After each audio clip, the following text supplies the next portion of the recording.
Hi there. What we're going to be talking about today in our lesson is the concept of a limit. And a little bit of this you already know, so we're just going to review a little bit. So first of all, limit is something we'll be using throughout calculus. And when we're talking about a limit, we're really talking about the behavior of a function as the function approaches a particular x value, a particular location on our graph. So we're going to be looking at the limit as we approach a value from the left. In other words, in this case, if we were looking at a graph as the function approaches 4 from the left, we'll be looking at limits as the function approaches values from the right. That's where that little plus sign would be. So in other words, as x approaches 4 from the right. And also we'll be looking at the overall limit as the x approaches 4 from the left and right overall. So let's take a look at what we have here. And what I'm asking you to do, let me zoom this in a little bit, is I'm asking you to sketch a couple of limits that have, having trouble getting my pen, have particular values. So what I'm asking you to do here is show a function that as x approaches 2 from the left, the function approaches negative infinity. So here we have 2. So we usually have some kind of an asymptote.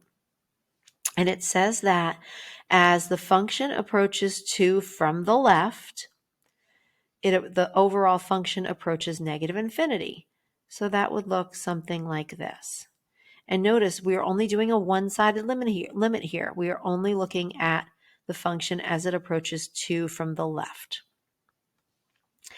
For B, we're kind of doing the same thing, but I'm asking you to show me a function that approaches 2, as it approaches 2 from the right, it approaches positive infinity. So now you're traveling this way on the graph and you want to show that it's going to positive infinity. So it would look something like that. Looking carefully at C, you'll notice that this does not have a positive or negative. So we're looking for a function that approaches negative infinity as it approaches 2. Well, in order for that to happen, both the left and right-sided limits must both approach negative infinity. So the function from the left as it approaches 2 must approach negative infinity, and the function from the right as it approaches 2 must approach negative infinity. So it looks something like that.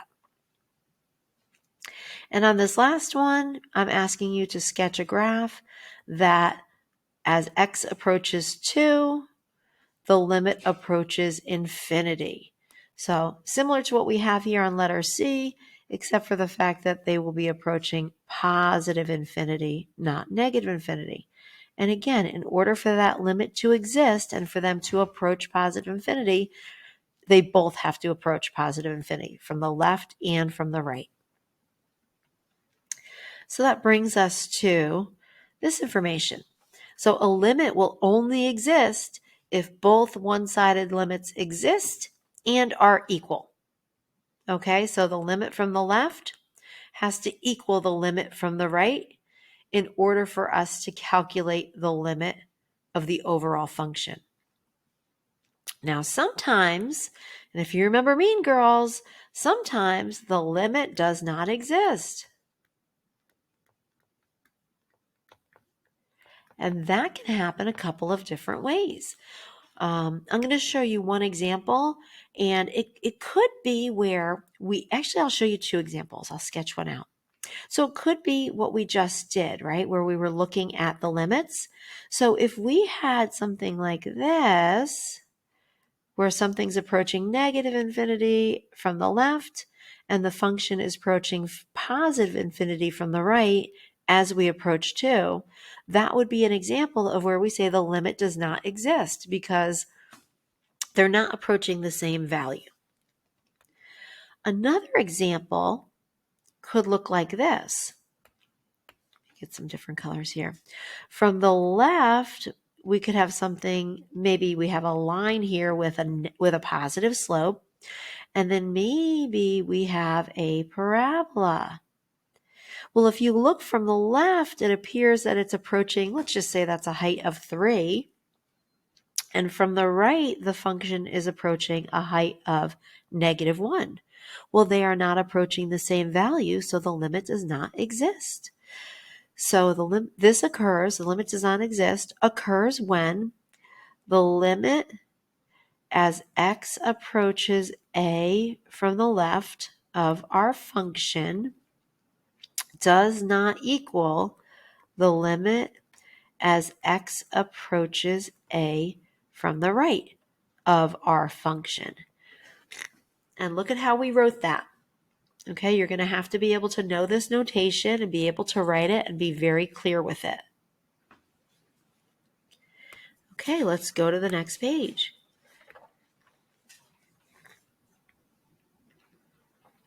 So now what I would like for you to do is I would like for you to get your calculator out and go ahead and graph this on your calculator and then sketch the graph here and then do the same thing for example number 2.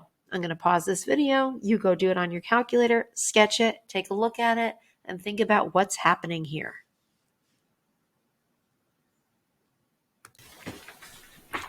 Okay, so what I want you to notice here is that hopefully your graph matches mine, and hopefully what you can see is the limit as x approaches 2 from the left of f of x does not equal the limit as x approaches 2 from the right of f of x.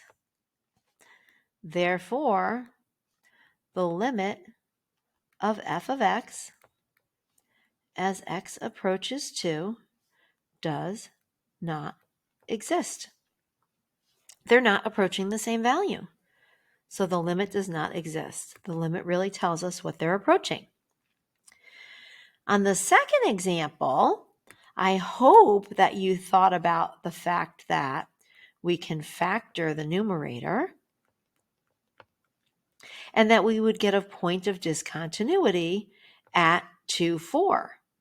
But when we actually graph it, even though we don't have a point there, from the left, the limit or the height of g of x, so the limit as x approaches 2 from the left of g of x, it's about 4, right? It looks like it's going to a height of 4. That's equal to the limit as you approach 2 from the right. So it's equal to the limit of g of x as x approaches 2 from the right. And the height that they're approaching is 4, so we can say the limit of g of x as x approaches 2 is 4. Now, we don't even have a point at 4. Yet, from the left and the right, both functions were approaching that height. Therefore, the limit is 4. Okay, so we don't necessarily have to have a point there. It's what direction they're both going toward, or what height they're going to. Okay, so this is what we just talked about. Now let's look at this example. Now, predict what you think is going to happen as the limit approaches 0. Okay, so the limit of this function approaches 0. And maybe what we'll do is we'll just plot some points, right? That's pretty simple. Well, first of all, I hope you notice that x cannot be 0.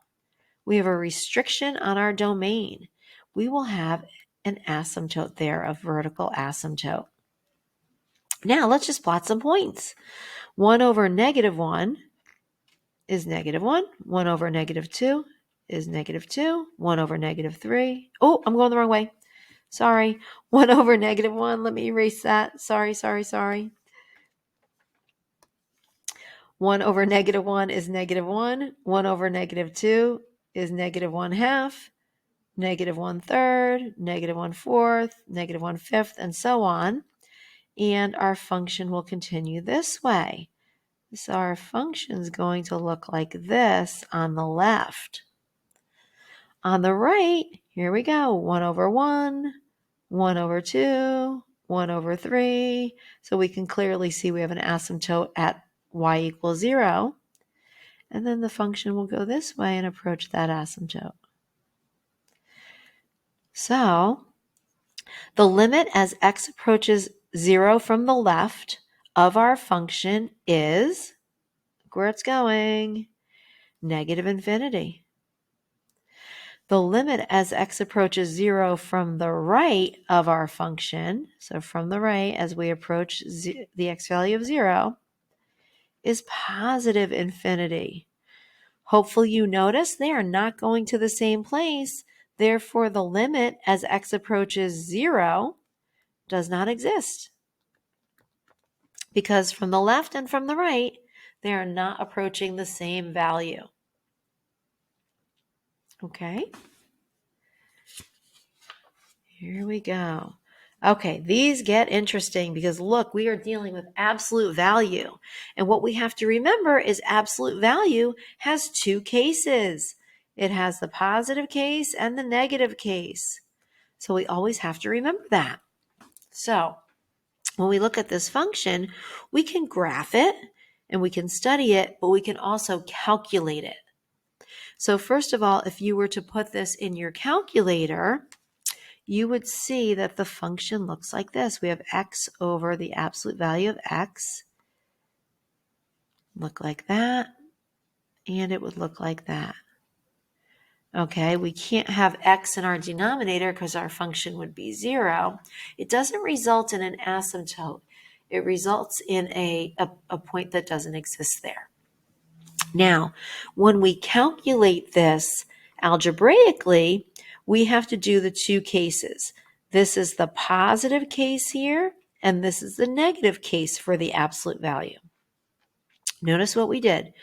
We did not change the numerator, but we took the absolute value and we just made it positive x, which is what was inside. We just keep what was inside the absolute value symbols, and we simplify.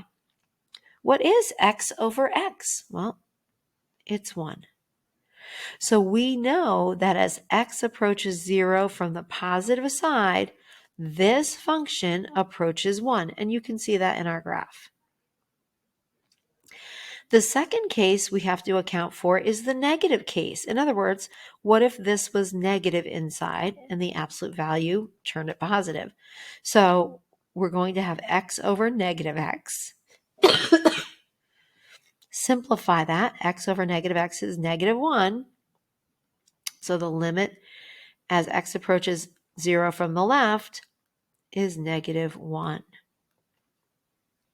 Therefore, the limit of this overall function does not exist.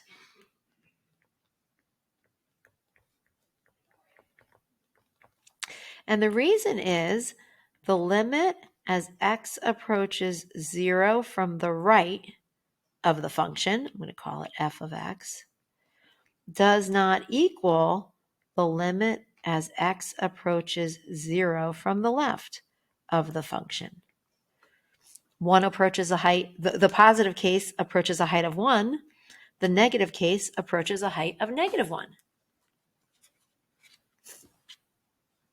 Okay, so when you are ready, here's what I'd like for you to do. I'd like for you to look at this. Don't worry about graphing it. Let's work it out algebraically. So we're again trying to find the limit of a function that involves absolute value. So the first case that we have here is the positive case. Oh, let me get the other pen, it's better. Is the positive case. So we will not change anything in our denominator. We will keep it all positive. So it would be x plus 3 over 2 times x plus 3. And of course, you know that we're going to cancel this. We're going to reduce. And so the limit as x approaches negative 3 from the positive side is negative 1/2. Now, when we take the limit as x approaches 3 from the negative side, what we will do, because we're coming from the negative side, we are going to change everything in our denominator. So we're going to turn the denominator negative. Notice I just added a negative to the front. And what you don't want to do is you don't want to distribute, because what we can see here is that these simply cancel out. And this reduces to negative 1/2. So we are showing algebraically that the limit as we approach negative 3 from the right is 1/2. The limit as we approach negative 3 from the left is negative 1/2, which would mean that the limit does not exist because the left-sided limit and the right-sided limit are not equal. Now I want you to pause this video, go ahead and graph this, and see what happens. Okay, so hopefully when you graph this, it looked like mine.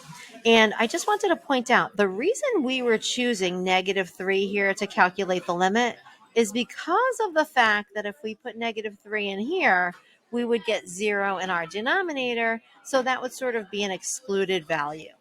So hopefully you understood limits from the left and right have to be equal in order for us to actually calculate the limit as we